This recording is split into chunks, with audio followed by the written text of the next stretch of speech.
अध्याय 5 रक्तवर्ण। अंकुंदा उठिए, चाय लाया हूं आपके लिए।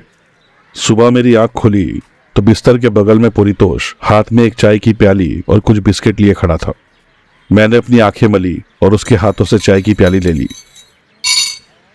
तभी परितोष के चेहरे की तरफ मेरी नजर गई। डरा हुआ सा दिख रहा था। क्या हुआ? दादा, वो गांव के बाहर वो पागल था ना, कल रात किसी ने उसको बेरहमी से खून कर दिया। क्या? हाँ दादा।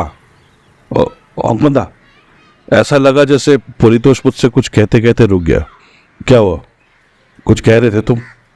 दादा, हो सके तो आप आज ही यहां से चले जाओ, यही जाएगा ठीक नहीं।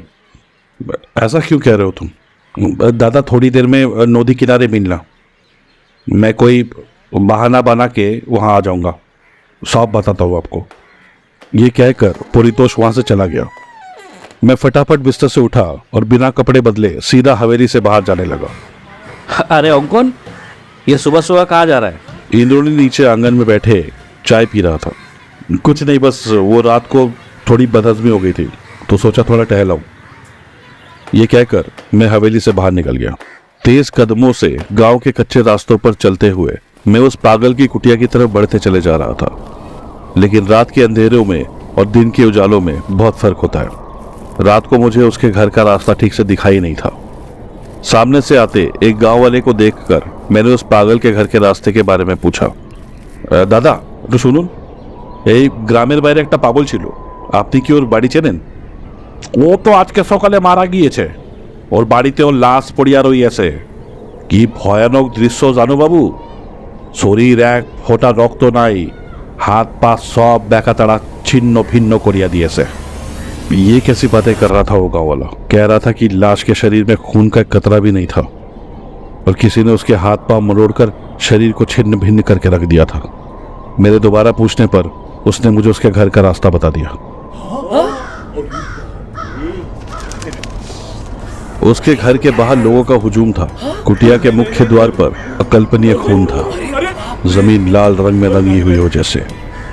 वहीं से खून की धार द्वार से होते हुए घर से थोड़ी दूर स्थित एक बरगद के पेड़ तक जा रही थी और ठीक उसी के एक डाली पर उसी के हाथों की रस्सी बनाकर किसी ने टांग दी थी उसकी आधी लाश। सफेद पड़ा शरीर, जिसकी आंखें और जीवा पूरी तरह से बाहर लटक रही थी। गर्दन की हड्डी ऐसी तोड़ी गई थी कि वो सुराही के गर्दन जैसी लंबी हो गई थी। पेट से बाहर लटकती आंतें बरगद के जड़ों जैसी ठंडी चलती हवा में यहाँ वहाँ लहरा रही थी और उसका बाकी का शरीर चिथड़ों में उसी डाली के ठीक नीचे जमीन पर पड़ा था। सिर्फ खून और शरीर का आधा मांस ही नहीं, बल्कि उसका दिल भी गायब था। मृत्यु का ऐसा दृश्य और वातावरण में फैलती मृत्यु की ऐसी गंध मैंने पहले कभी महसूस नहीं की थी। क्या किसी इंसान के लिए ऐसा कर पाना मुमकिन था, या फिर इस मृत्यु के पीछे कोई और राज था? उस दृश्य को देखकर मेरा जी मचलाने लगा था। मेरे लिए थोड़ी देर भी वहां रुक पाना अब असंभव था।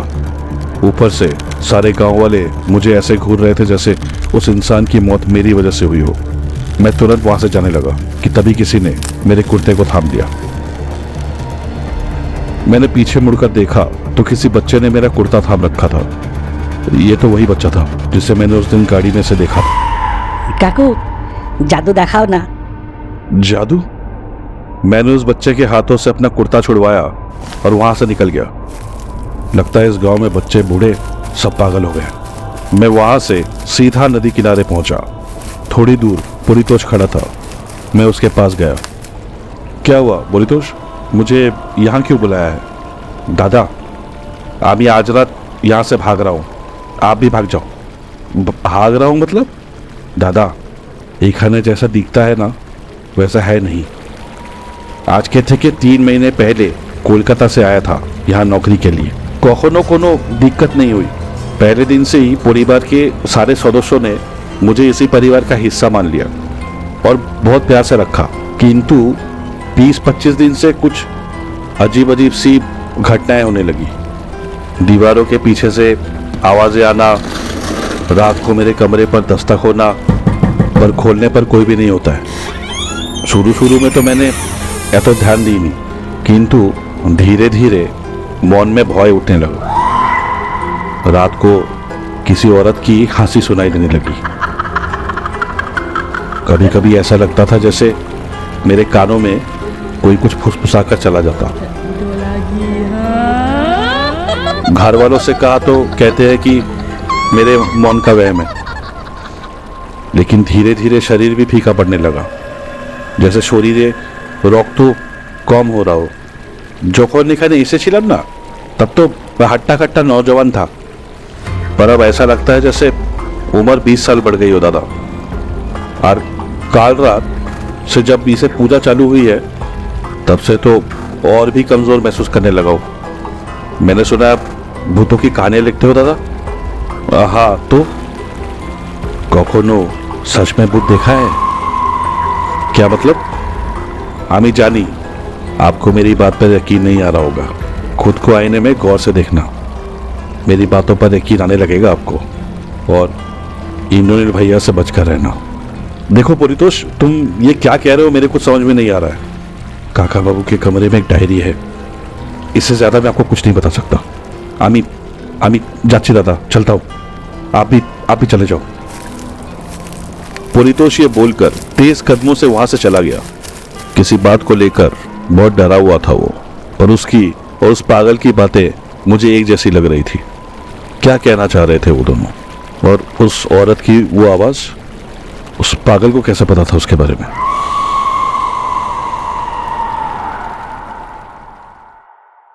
जब मैं वहां से हवेली पहुंचा तो काफी परेशान था। मैंने सोचा थोड़ा गर्म पानी से नहा लूंगा तो शायद अच्छा महसूस करूंगा। नहा धोकर कपड़े बदले और फिर आईने के सामने खड़े होकर कंघी करने लगा। कलकत्ता से यहाँ आने के बाद ये पहली बार था जब फुर्सत के 2 पलों में आईने के सामने खड़े होकर खुद को देख रहा था। पर ये क्या, पिछले 3-4 दिनों में मेरा शरीर इतना फीका कैसे पड़ गया? शरीर का खून आधा रह गया हो जैसे। ये कैसे हो सकता था? हो ना हो, पर परितोष और उस पागल की बातों में कोई ना कोई सच्चाई तो थी। और इंद्रनील के बारे में भी कुछ था जो वो मुझे बताने से हिचकिचा रहा था। पर क्या, मुझे मालूम करना होगा। उस दिन दोपहर को घर के सारे सदस्य घर की छत पर रात की पूजा से पहले के कुछ अनुष्ठान कर रहे थे। बस यही मौका था। मैं चुपके से काका बाबू के कमरे में दाखिल हुआ। परितोष ने कहा था कि काका बाबू कोई डायरी लिखते हैं, मुझे वो डायरी ढूंढनी होगी।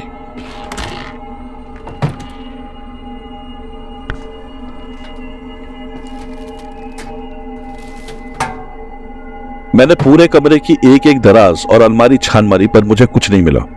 क्या कोई डायरी थी भी वहां? तभी अचानक मेरी नजर दीवार पर टंगी एक तस्वीर की तरफ गई। कुछ तो अजीब था उस तस्वीर में। मैंने उस तस्वीर को हटाया तो उसके पीछे दीवार में एक गहरी रेखा सी थी। मैंने उस रेखा को छुआ तो लगा कि दीवार में कुछ था। मेरे थोड़ा सा दबाने पर वो किसी छोटे से दरवाजे की तरह खुल गया। उसके अंदर एक छोटा सा सिंदूक रखा हुआ था। मैंने उसे खोलकर देखने का फैसला किया।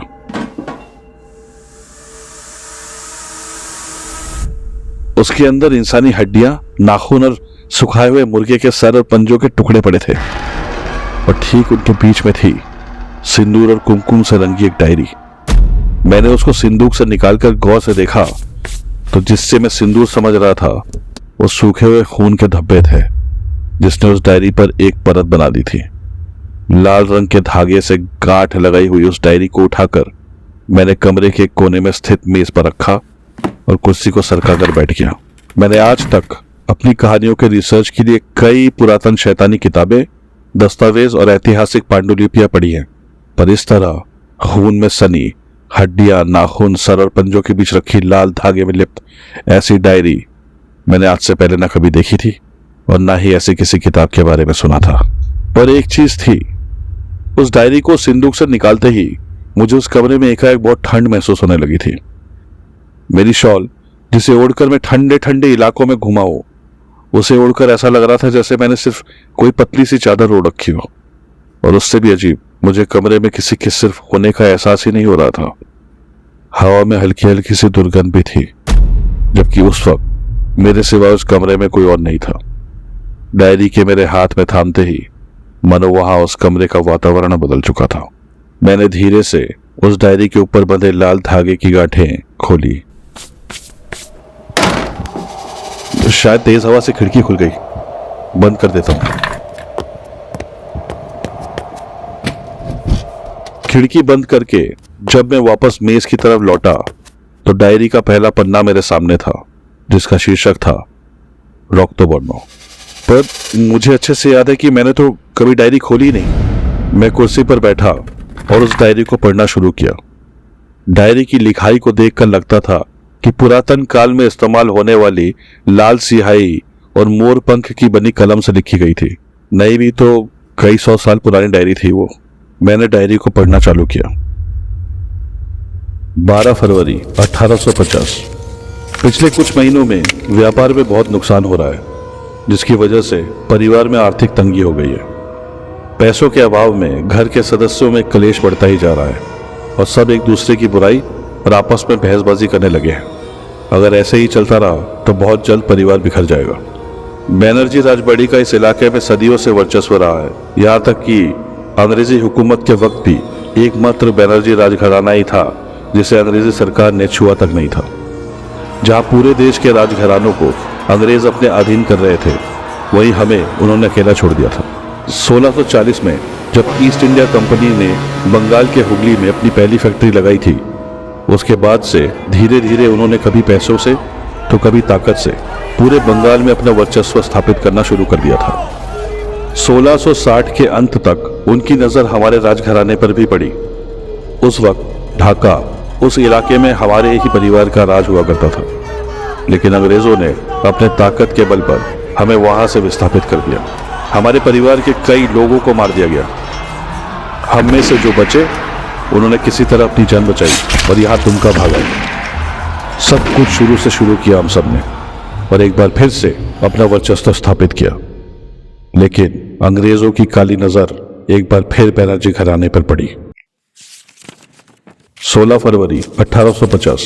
1757 के आते आते अंग्रेज लगभग पूरी तरह से अपना वर्चस्व स्थापित कर चुके थे और फिर 23 जून 1757 को रॉबर्ट क्लाइव के नेतृत्व में अंग्रेजों ने पलासी में हुए युद्ध में बंगाल के तत्कालीन नवाब सिराज-उद-दौला को हराकर पूरे बंगाल को अपने कब्जे में ले लिया। जाहिर सी बात थी, पलासी में बंगाल के आखिरी नवाब के गिरते ही बंगाल के सभी छोटे बड़े राजघरानों ने भी अपने घुटने टेक दिए और अंग्रेजों के शासन को मान्यता दे दी। मगर हमने एक बार फिर से बगावत का बिगुल फूंकते हुए अंग्रेजों के शासन को मानने से सख्त इनकार कर दिया, जिसकी वजह से अंग्रेजी हुकूमत ने हमारे खानदान को एक ऐसा सबक सिखाने का फैसला किया जिसे देखकर कोई भी कभी भी उनके वर्चस्व को चुनौती देने की हिमाकत फिर कभी ना कर सके। 20 फरवरी 1850। अगले 3 सालों तक तो वो चुप रहे, लेकिन फिर 1760 में अंग्रेजों ने अपना खेल शुरू किया। सीधा सीधा लड़ने के बजाय वो हमारे मन में भय पैदा करना चाहते थे ताकि हम खुद उनके सामने नतमस्तक हो जाएं। गांव की सीमा पर मवेशियों को काटकर उनकी लाशें पेड़ पर टांग दिया करते। कभी कभी तो छोटे बच्चों, बूढ़ों और औरतों को मारकर उनकी लाशों को एक ही पेड़ की अलग अलग शाखाओं पर टांग देते। इससे गांव के लोगों में भी भय फैलने लगा और हमारे परिवार पर दबाव पड़ने लगा कि हम भी बगावत छोड़कर अंग्रेजी शासन को मान लें।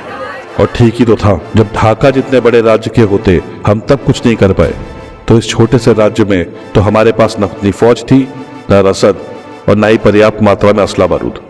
ऊपर से अंग्रेजी हुकूमत ने हमारे व्यापार को काफी नुकसान पहुंचाया था, जिसकी वजह से परिवार और राज्य दोनों में ही धन की बहुत कमी हो गई थी। अगर ऐसा ही चलता रहा तो बहुत जल्द हमें वैसे भी अंग्रेजी हुकूमत के सामने घुटने टेकने ही पड़ते, पर शायद नियति को कुछ और ही मंजूर था। 24 फरवरी 1850। 20 मार्च 1760 को अंग्रेजों ने अपना आखिरी संदेश भेजा। कहा कि अगले 2 हफ्तों के अंदर अंदर अगर उनका कहा नहीं माना तो पूरे गांव के साथ साथ बैनर्जी खानदान का भी नामो निशान मिटा देंगे। परिवार का मुखिया होने के नाते मैंने फैसला किया कि मैं उनका कहा मान लूंगा और मैं अकेले ही निकल पड़ा अंग्रेजों के मुखिया से बात करने। मन में बहुत बेचैनी हो रही थी। गांव को पार करके मैं एक सुनसान रास्ते पर पहुंचा। थोड़ी देर आराम करने के लिए जब मैं घोड़े से उतरा तो थोड़ी दूर मुझे एक पुराने मंदिर जैसा कुछ नजर आया, टूटा फूटा सा बदहाल हालत में, जैसे सैकड़ों सालों से वीरान पड़ा। मैं पहले भी कई बार इस रास्ते से गुजरा हूं। आश्चर्य की बात है कि यह जगह मुझे पहले कभी क्यों नहीं नजर आई। मैं अपने घोड़े की लगाम पकड़े हुए धीरे धीरे उस मंदिर की ओर चल पड़ा।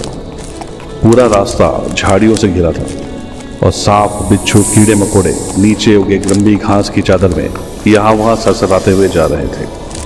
शक्ति, मेरा प्यारा घोड़ा, बहुत डरा हुआ था। मैंने बचपन से ही उसे अपने बच्चे की तरह पाल पोस कर बड़ा किया था, तो मैं उसे उन सांप बिच्छुओं से बचाते हुए धीमी कदमों से आगे बढ़ते जा रहा। मंदिर के पास पहुंचते ही बहुत अजीब सा एहसास होने लगा, जैसे कि हवा में कोई मंत्र फुसफुसा रहा। ऊपर से उस जगह पर ठंड कुछ ज्यादा ही थी और हवा में एक अजीब सी दुर्गंध महसूस कर पा रहा था। मैंने पास के ही एक पेड़ से शक्ति की लगाम बांधी और मंदिर की सीढ़ियों की ओर बढ़ा।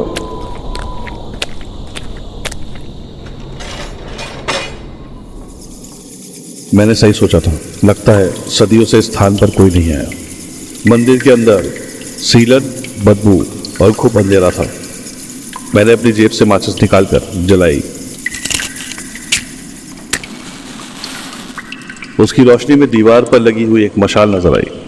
माचिस की तीली से निकलती लौ ने जैसे ही उसे छुआ, मंदिर अंदर से पूरा प्रकाशमय हो गया। वही पहली बार था जब मैंने उसको देखा। पहले मुझे लगा कि शायद माँ काली की मूर्ति है, पर नहीं, काली के बिल्कुल विपरीत इनके शरीर का रंग फीका लाल रंग का था और ऐसा महसूस हो रहा था कि वो मूर्ति आसपास की रोशनी को खुद में समा रही थी।